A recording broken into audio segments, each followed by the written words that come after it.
வணக்கம் ஃப்ரெண்ட்ஸ், நான் உங்கள் பிரேமா. ஜோராவா படிக்கலாம் வா, தேர்வில் வெற்றி பெறலாம் வா. Dead paper 1 and 2 special dead SGT எல்லா டீச்சர்ஸுக்கும் உதவுற வகையில் தமிழ் பாடம் இன்னிலேருந்து புது பாடமாக தமிழ் பாடம் பார்க்க போகிறோம். இது சிலபஸ் வைஸ் எடுக்கப்பட்ட question and answers 6 to 10th வரலையும் இருக்கும். டெட்டு பேப்பர் 1 and 2க்கும் யூஸ் ஆகும். தமிழ் மொழி தகுதி தேர்வு நிறைய பேர் டிஆர்பியில் எழுதுகிறாங்க இல்லையா, அவங்களுக்கோட எலிஜிபிலிட்டி டெஸ்ட்டுக்கும் இந்த சிலபஸ்ஸு யூஸ் ஆகும். சிலபஸ் வைஸ் எடுக்கப்பட்ட கொஷின் அண்ட் ஆன்சர்ஸ். ஸோ ரிப்பீட்டடாக இந்த வீடியோஸை போட்டு கேளுங்க. இன்றைக்கி ஃபஸ்ட்டு வீடியோ போடுறோம். தமிழில் பார்ட் 1 போடுறோம். எழுத்து இலக்கணம். இலக்கணம் 5 வகைப்படும். மொழியின் இலக்கண வகைகள் எத்தனை? 5. எழுத்திலக்கணம், சொல்லிலக்கணம், பொருள் இலக்கணம், யாப்பு இலக்கணம், அணி இலக்கணம். எழுத்து, சொல், பொருள், யாப்பு, அணி, இந்த 5 தான் இலக்கணத்தை 5 பிரிக்கிறாங்க. இப்போ அதில் இந்த சிலபஸில் ஃபஸ்ட்டு என்னென்னா தமிழ் எழுத்துக்களின் வகைத்தொகை பார்க்க போகிறோம். தமிழ் எழுத்துக்களின் வகைத்தொகை. ஒலி வடிவமாகவும் வரி வடிவமாகவும் எழுதப்படுவது எது? எழுத்து எனப்படும். ஒலி வடிவமாகவும் வரி வடிவமாகவும் எழுதப்படுவது எழுத்து. அதை தான் ஷார்ட்டாக ஒலி வரி வடிவமாக எழுதப்படுவது எழுத்து அப்படின்னு கொடுத்துருக்கேன். மொழியை எவ்வாறு பேசவும் எழுதவும் வேண்டும் என்ற வரையறைகளே இலக்கணம். மொழியை எவ்வாறு பேசவும் எழுதவும் வேண்டும் என்ற வரையறைகளே இலக்கணம் எனப்படும். வாயை திறத்தல், உதடுகளை விரித்தல், உதடுகளை குவித்தல், இதெல்லாம் இந்த செயல்பாடுகள் சேர்ந்தது தான் என்னது? உயிரெழுத்துக்கள். உயிரெழுத்துக்கள் ஆ டு ஔ வரை 12 எழுத்துக்கள் பிறக்கின்றன. இதன் மூலமா வாயை திறத்தல், உதடுகளை விரித்தல், உதடுகளை குவித்தல் மூலமா ஆ முதல் ஔ வரை உள்ள 12 எழுத்துக்களும் பிறக்கின்றன. அந்த எழுத்துக்கள் தான் உயிர் எழுத்துக்கள் எனப்படும். அந்த 12 எழுத்துக்கள் என்னது? உயிர் எழுத்துக்கள். உயிர் எழுத்துக்கள் 2 வகையாக பிரிக்கிறாங்க.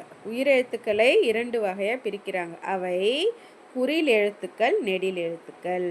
குறில் எழுத்துக்கள் 5 வகைப்படும். குறில் எழுத்துக்கள் எத்தனை வகைப்படும்? 5. என்னென்னா ஆ, இ, உ, ஏ, ஓ. எப்படி குறுகி ஒலிக்குது இல்லையா, அதனால் இதை குறில் எழுத்துக்கள் சொல்கிறாங்க. ஆ, இ, உ, ஏ, ஓ.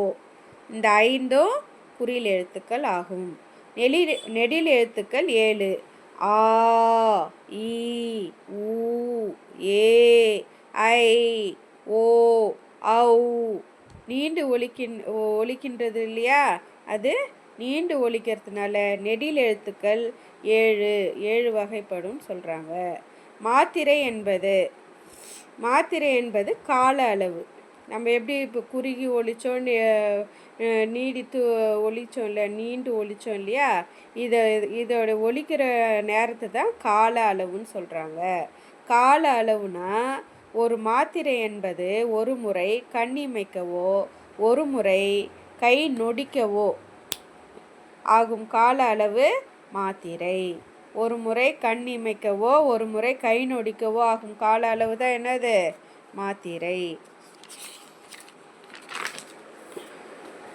நெக்ஸ்ட்டு குறிலில் ஒரு மாத்திரைன்னு கணக்கிடுவாங்க. குறில் எழுத்துக்களை ஒரு மாத்திரைன்னு கணக்கிடுவாங்க. நெடில் 2 மாத்திரை. ஏன்னா நீடித்து ஒலிக்குது இல்லையா, நீண்டு ஒலிக்குது இல்லையா, அதனால் 2 மாத்திரைன்னு கணக்கிடுறாங்க. மெய் எழுத்துக்கள் அரை மாத்திரை. மெய் எழுத்துக்கள் அரை மாத்திரையாக கணக்கிடுறாங்க. ஆயுத எழுத்துக்கள் அரை மாத்திரை. ஆயுத எழுத்துக்களையும் அரை மாத்திரை. உயிரும் மெய்யும் சேர்ந்து வருவது உயிர்மை. உயிரும் மெய்யும் சேர்ந்து வருவது உயிர்மை. உயிர்மை எழுத்துக்கள் எத்தனைனா 216. உயிர்மை எழுத்துக்கள் உயிரும் மெய்யும் சேர்ந்து வர எழுத்துக்கள்னது 216. உயிர்மை எழுத்துக்களின் வகைகள். உயிர்மை எழுத்துக்களின் வகைகள் 2. உயிர்மை எழுத்துக்களின் வகைகள் என்னது? 2. அது அந்த 2 எது தெரியுமா? மெய்யுடன் உயிர்க்குறில் சேர்ந்தால் என்ன சொல்லுவாங்க? உயிர்மெய் குறில். மெய்யுடன் உயிர்க்குறில் சேர்ந்தால் உயிர்மெய் குறில். மெய்யுடன் உயிர் நெடில் சேர்ந்தால் உயிர்மெய் நெடில். மெய்யுடன் உயிர் நெடில் சேர்ந்தால் என்ன சொல்லுவாங்க? உயிர்மெய் நெடில். உயிர்மெய் குறிலில் 18 எழுத்துக்கள் இருக்கு இல்லையா, மெய் எழுத்து. அது கூட இந்த 5 குறில் எழுத்துக்கள் நான் சொன்னல, குறுகி ஒலிக்கிற எழுத்துக்கள் ஆ இ உ ஏ ஓ, இந்த 5 குறில் எழுத்துக்களும் சேர்ந்து வந்துச்சுன்னா அது என்னது? மொத்தம் எத்தனைனா 90. 18ஓட 5 மல்டிப்ளை பண்ணால் 90 எழுத்துக்கள் பிறக்கிறது. உயிர் மெய் நெடில், அதாவது 18 மெய்யெழுத்துக்களோட நீண்டு ஒலிக்குதுன்னு சொன்னேன் இல்லையா, ஆ இ உ, அதெல்லாம் சேர்ந்து 125 எழுத்துக்கள் உருவாகுது. மொத்தம் 90 + 125 எவ்வளோ? 216. அப்போ உயிர்மெய் எழுத்துக்களின் எண்ணிக்கை 216. மெய் எழுத்துக்கள் 18. மெய் எழுத்துக்கள் எத்தனை? 18. இந்த இப்போ மெய் எழுத்துக்கள் 18ம் இந்த உயிர்க்குடிலும் உயிர் நெடிலும் சேர்ந்து உருவாகிறது தான் என்னது? உயிர்மெய் எழுத்துக்கள். மெய் எழுத்துக்கள் 18. வல்லினம், வல்லினம்க்கு